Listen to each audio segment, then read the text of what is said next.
ഞാൻ doctor serine, അജ്മലിൻ്റെ സിസ്റ്ററാണ്. ഞങ്ങൾക്കൊരു സ്വപ്നതുല്യമായിട്ടുള്ളൊരു സമയമായി തോന്നുന്നു ഇപ്പോൾ.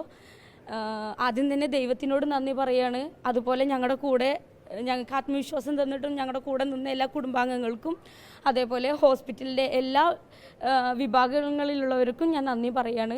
ഇതിൽ ഞങ്ങൾ മറക്കാതെ ഞങ്ങൾ ഹൃദയം തുറന്ന് ഞങ്ങൾ അജ്മലിൻ്റെ ഫാമിലിക്ക് വേണ്ടി മൊത്തം ഞാൻ റെപ്രസെൻ്റ് ചെയ്ത് ഞാൻ നന്ദി പറയുന്നത് അമലിൻ്റെ ഫാമിലിനോടാണ്. അമലിൻ്റെ ഫാമിലി എടുത്ത ആ ഒരു തീരുമാനം കൊണ്ടാണ് ഞങ്ങൾക്ക് ഇന്നിപ്പോൾ ഞങ്ങളൊരു ചിരിക്കുന്ന മുഖം ഉണ്ടെങ്കിൽ അമലിൻ്റെ വീട്ടുകാരെടുത്ത ആ തീരുമാനം കൊണ്ടാണ്. അതുകൊണ്ട് അവർക്ക് ഞങ്ങൾ ഹൃദയം തുറന്ന് നന്ദി പറയുന്നു. അമലിൻ്റെ ആത്മാവിന് അതിൻ്റെ തക്കതായ ഒരു ആത്മശാന്തി ലഭിക്കാൻ ഞങ്ങളെന്നും പ്രാർത്ഥിക്കുകയും ചെയ്യും. അതുപോലെ തന്നെ ഇവിടെ ജോസ് ചാക്കോ സാറിൻ്റെ നേതൃത്വത്തിൽ നടന്ന എല്ലാ സർജറിയും നന്നായി നടന്നു എന്ന് സാറ് പറഞ്ഞു. ഞങ്ങൾ നല്ല ശുഭാപ്തി വിശ്വാസത്തോടെയാണ് നിൽക്കുന്നത്. ഹോസ്പിറ്റലിലുള്ള എല്ലാ അധികൃതർക്കും ഹൃദയം തുറന്ന് നന്ദി പറയുന്നു. അതേപോലെ ഇവിടെ അധികാരികൾ ഞങ്ങളോട് പറഞ്ഞിരുന്നു, സർക്കാരിനോട് ഇതൊരു വട്ടം ജസ്റ്റ് ഇൻഫോം ചെയ്യുന്നതിന് മുമ്പേ അവർ കംപ്ലീറ്റ് നടപടികൾ എടുത്തിരുന്നു. ഒരു ഹാഫ് ആൻ അവറിൻ്റെ ഉള്ളിൽ തന്നെ ഒരു വാട്സപ്പ് ഗ്രൂപ്പ് ക്രിയേറ്റ് ചെയ്യുകയും ആംബുലൻസ്, പോലീസ് എല്ലാവരും കൂടി ഒരു ഹാഫ് ആൻ അവറോട് കൂടിയിട്ട് ഒരു ട്രാൻസ്പ്ലാന്റേഷന് വേണ്ടിയുള്ള എല്ലാ കംപ്ലീറ്റ് സെറ്റപ്പും അവർ ചെയ്തു എന്ന് പറഞ്ഞു. അപ്പോൾ അതുകൊണ്ട് തന്നെ ഇവിടെയുള്ള പോലീസ് മേധാവികളാവട്ടെ, സർക്കാരാവട്ടെ, ഇപ്പം മിനിസ്റ്റർ രാജീവിനോടാണ് നന്ദി പറയുന്നത്. അതേപോലെ പിണറായി സാറിനോട് നന്ദി പറയുന്നു, ഞങ്ങൾക്ക് ഹെലികോപ്റ്ററിനെ വേഗം തന്നെ റെഡിയാക്കി തന്നതിന്. അതേപോലെ ആംബുലൻസ് വളണ്ടിയേഴ്സ് അവരോടൊക്കെ നന്ദി പറയുകയാണ്. അത് കൂടാതെ തന്നെ ഞങ്ങളിങ്ങോട്ട് അജ്മലിന് ഇങ്ങനെ ഒരു ക്രിട്ടിക്കൽ സ്റ്റേജ് വന്നപ്പോൾ ഞങ്ങൾ എന്ത് ചെയ്യും എന്നുള്ള അറിയാതെ നിന്നിരുന്നൊരു സമയത്ത് ഞങ്ങളെ പുഷ് ചെയ്ത് വിട്ടത് കോട്ടക്കൽ മിംസിലെ ഡോക്ടർ സുഹൈലാണ്. സുഹൈലിൻ്റെ നിർബന്ധത്തിലാണ് ഞങ്ങൾ കഴിഞ്ഞ മാസം വന്നിട്ട് ഇവിടെ വന്നിട്ട് രജിസ്റ്റർ ചെയ്തിട്ടുള്ളത്. അവിടുന്ന് രജിസ്റ്റർ ചെയ്ത് ഒരാഴ്ച കൂടുമ്പോൾ തന്നെ ഇവിടുന്ന് കോൾ വന്നിരുന്നു അജ്മലിൻ്റെ കണ്ടീഷൻ എങ്ങനെയാണെന്ന് അറിയാൻ വേണ്ടിയിട്ട്. ഇവരെപ്പോഴും ഞങ്ങളെ ഫോളോ അപ്പ് ചെയ്തിരുന്നു ലിസി ഹോസ്പിറ്റലിലുള്ളവർ. അപ്പോൾ അവരത്രയും കെയർ എടുത്തിട്ടുണ്ട്. അജ്മൽ അവിടെ ഓക്കെ ആണോ എന്ന് അറിയാൻ വേണ്ടിയിട്ട് അവരെപ്പോഴും തുടരെ ഞങ്ങളെ കോൺടാക്ട് ചെയ്തിരുന്നു. ഇവരുടെ ആ ഒരു സപ്പോർട്ട് തന്നെയായിരുന്നു ഞങ്ങളുടെ ഒരു ശുഭാപ്തി വിശ്വാസം. ഞങ്ങളൊരു ഇത്ര പെട്ടെന്നൊരു ഡോണർ ലഭിക്കുക, അതുപോലെ ഇങ്ങനൊരു സർജറി ഞങ്ങൾ ഒരിക്കൽ പോലും പ്രതീക്ഷിച്ചിട്ടില്ല.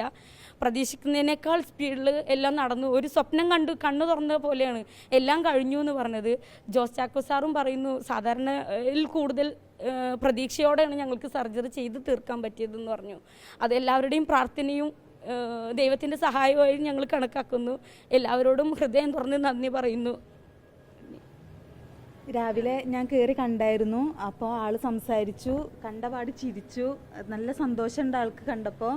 അപ്പോൾ കയറുന്ന ആ ഒരു മിനിറ്റ് പോലും എന്നോട് പറഞ്ഞിട്ടുണ്ടായിരുന്നത് കഴിഞ്ഞാൽ നമുക്ക് അവൻ്റെ വീട്ടുകാരെ പോയി കാണണം എന്ന് അത് പറഞ്ഞിട്ടാണ് ഉള്ളിലേക്ക് കയറിയിട്ടുണ്ടായിരുന്നത്. അപ്പോൾ കണ്ടപ്പോൾ സംസാരിച്ച് കേട്ടപ്പോൾ വളരെ സന്തോഷമായി.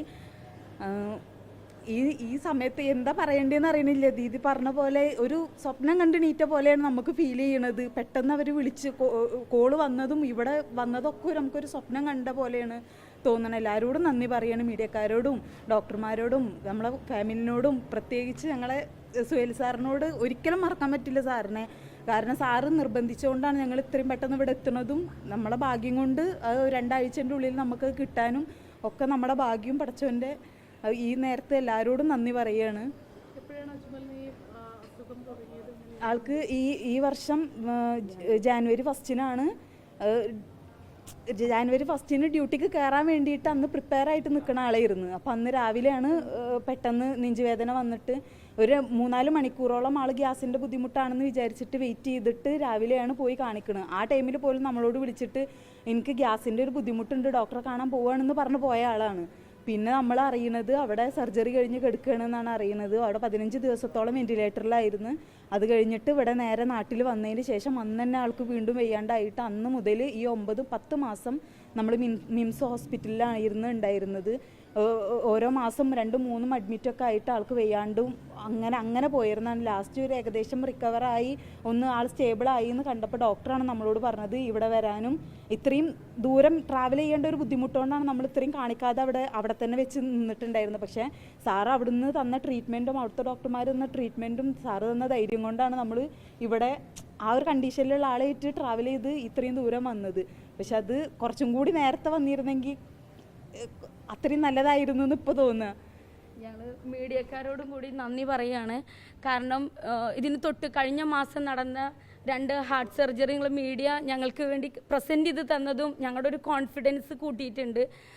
നിങ്ങൾ മാധ്യമങ്ങൾ ഒരു സാധാരണക്കാരിൽ എത്തിക്കാൻ ശ്രമിക്കുന്നത് കൊണ്ട് മാത്രമാണ് ഇപ്പോൾ ഒരു സാധാരണക്കാരിയായ ഒരു അമ്മക്ക് എൻ്റെ മകൻ്റെ ഓർഗൻസ് ഡൊണേറ്റ് ചെയ്യണം എന്നുള്ള ചിന്ത ഉണ്ടായത് പോലും.